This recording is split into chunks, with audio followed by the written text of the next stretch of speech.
hit that like button, and hit that subscribe button, and hit that bell, and leave a comment to trigger YouTube's algorithm.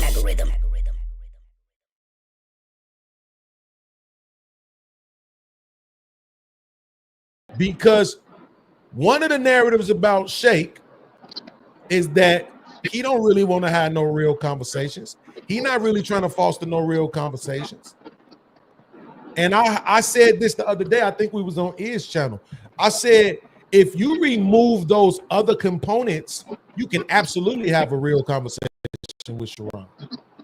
But you going over there while PH Diva is on the panel, you going over there while Lee is on the panel, what the fuck are you expecting? You can't. And Sharon, right now, yes or no, are you trying to have real conversations?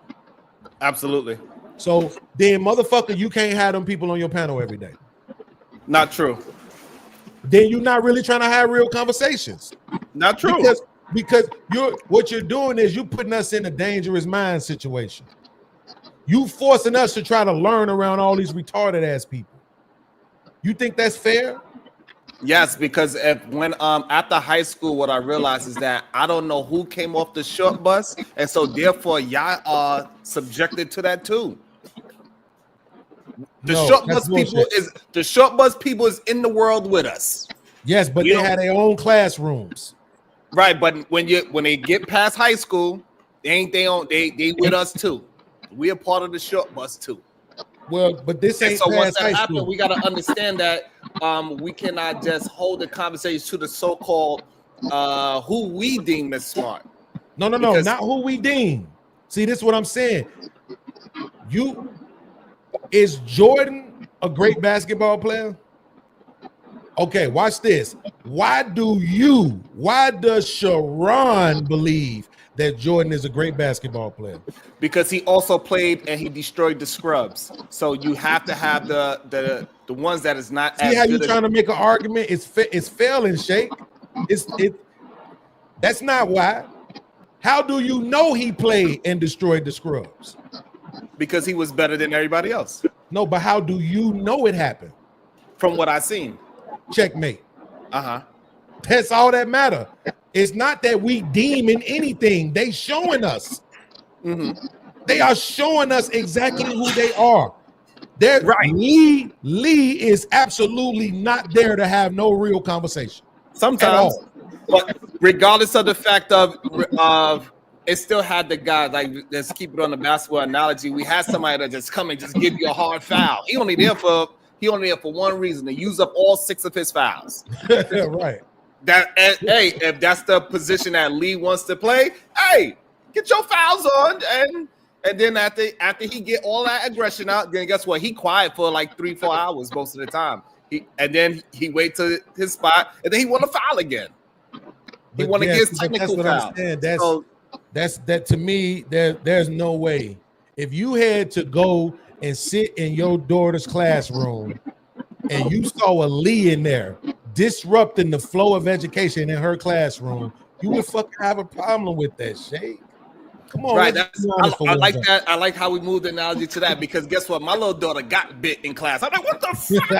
I pushed the hell out of this goddamn kid. Why is this kid in my daughter's classroom? He don't need to be there. However, what came out of it though is that my daughter, even though after she got bit, she started teaching that young kid, and he started to get better skills of communicating with other classes and other classmates. So, in a sense, I do get it that, hey, just get rid of the biters. But at the same time, it didn't lower her, but it made him raise up. But here's what I'll say. Like sometimes, okay, I'll put you like this. I'm cooking today. I ain't gonna lie. If Aaron said, hit the link. Aaron said, yo, where the link at? I dropped the link. Why? Because I don't give a damn what conversation I'm having. I know Aaron is qualified to have it. Right? Some people aren't qualified to have every conversation. This is how, I don't know if you remember this. This is how the whole shit happened with what's Auntie name? Auntie J. and Brittany B. All of that shit happened because I had a bunch of young people on my panel talking about sex, and Auntie J wanted to come up, and I said no. This ain't the conversation for you to be involved in. I don't want you on my show sitting up here talking about DNP. You somebody's grandmama, you old as hell. Like, no, that's not how. I don't want to see that. You can go do that on somebody else's channel. I didn't even say all of that, but I just sort of like respectfully, I don't think this is the conversation for you to be a part of. And she was hurt by that, offended by that, or whatever, and went on, and you know all the rest, right? I'm that person.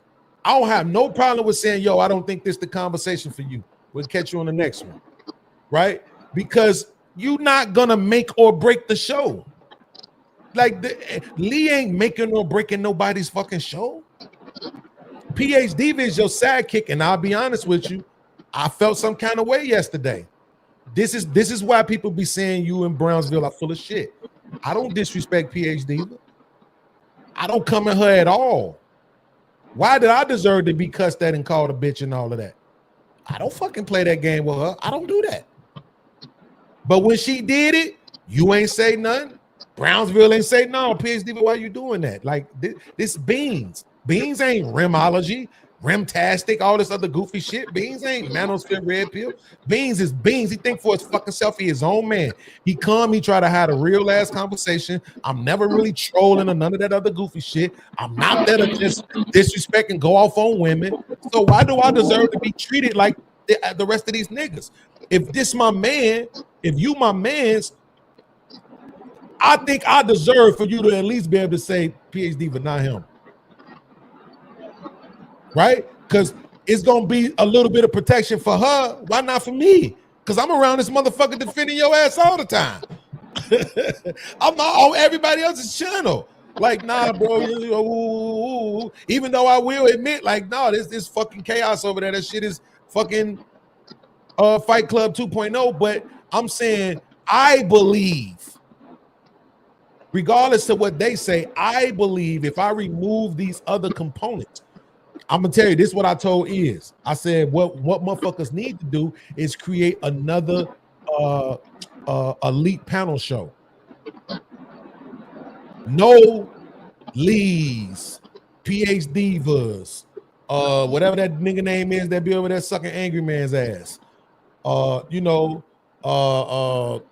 that be over there kissing. That's the one sucks Angry Man's ass. Israel. No. Oh. No, his homeboy, I forget his name. The nigga that be over there kissing is like none of the like the. Let me get the Sharons. Let me get Iz. Let me get Fatty. Let me get Hemp. Let me get Beanz. Let me get Almanize. Let me get Red Lipstick. Let me get BMU. Like the content creators. Period. Point blank. No dropping the link for any and everybody to just come up and hit the link, but the content creators, the people who should really be able to have a dope conversation, tie down their perspectives, and get along for a fucking second. Stop worrying about entertaining people all the time. Fantastic, keep talking about this 2053 shit. Well, nigga, we need to spend a little less time trying to embarrass each other then and focus on how we gonna enlighten people and educate them on what they need to be doing. Let's fight the fire from the outside, which was the analogy I used yesterday. We can't do that if you niggas don't want to admit when you're wrong. So I think if we did that, content creator only panels. Somebody up there who can mediate, and you're gonna respect it, nigga. You're gonna be muted. You're gonna be dropped if you get disrespectful or get out of line. We're not trying to do that. Can we just have a 2-hour show once a week with the content creators only, where it's straight chopping it up, keeping it real, not listening just to respond, but listening to understand, because we all are gonna take different walks in life. I'm never gonna be whatever the hell it is that Aaron is right now. You're never going to be whatever the hell it is that I am right now, Shay. That's not going to happen. So we might have to make different decisions. You see what I'm saying? I might can't get the chick that ain't got no kids, that got a master's degree and $100,000 crib. So you can't tell me that I need to operate in that same fashion when I don't qualify for that. But if I hear your point of view, let me rephrase that. If the audience hears your point of view, they hear Aaron's point of view, and they hear my point of view, and if they're smart enough, if they're disciplined enough, if they're intuitive enough, self-aware enough, they can take what they need from all of us to strengthen their own lives and make themselves better, right? To become the better versions of themselves. And it don't have to be one way. It could be, I'm gonna move differently, or I see it differently, but I understand exactly what you're saying, Shay. Why the fuck that ain't good enough?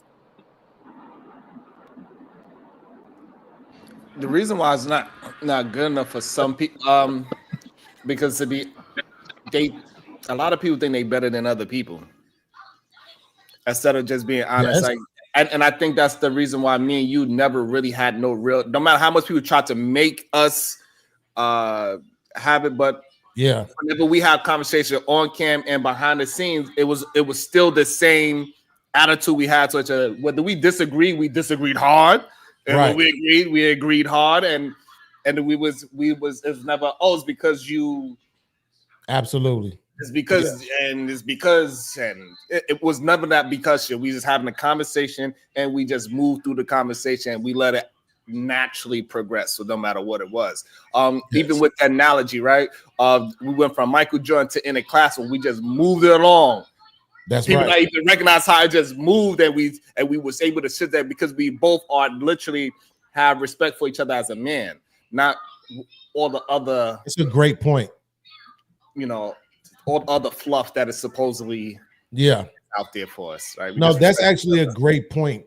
Like that you brought that back up because we did transition through those analogies very quickly, and I think the reason is because when I use the classroom analogy, you not only highlighted that you understood the analogy, you gave a personal example of why you understood the analogy. It wasn't just you finna just disagree with me again. Soon as I finish talking, no, damn, right? Do you understand what I have said? So I just think we need that to some degree. Dropping the link and letting everybody up has made everybody think they're a panelist, and a lot of people aren't.